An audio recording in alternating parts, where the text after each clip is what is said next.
پاکستان میں لاپتہ افراد کا مسئلہ ایک گہرا اور پیچیدہ معاملہ ہے جو برسوں سے ایک چیلنج کی صورت اختیار کر گیا ہے۔ تاہم ایسا تاثر دیا جاتا ہے کہ تمام لاپتہ افراد کو سیکیورٹی فورسز یا انٹیلیجنس ایجنسیز نے غائب کیا ہے۔ لاپتہ افراد کا مسئلہ مخصوص حلقے اٹھاتے ہیں جن کا مقصد اپنے مضمون مقاصد کا حصول ہے۔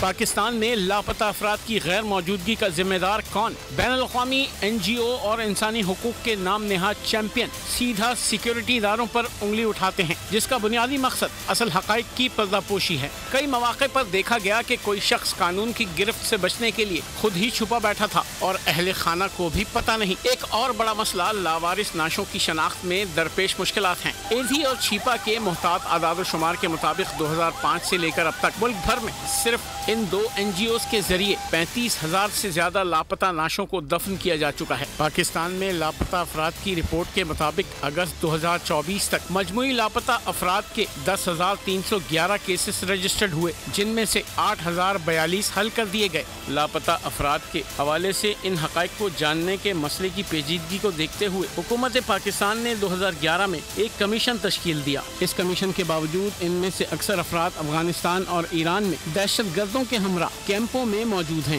ان کے بارے میں کچھ نام نہاد انسانی حقوق کی تنظیمیں ہرزہ سرائی کرتی ہیں۔ سبسکرائب کریں اور بیل دبائیں تاکہ کوئی خبر رہ نہ جائے۔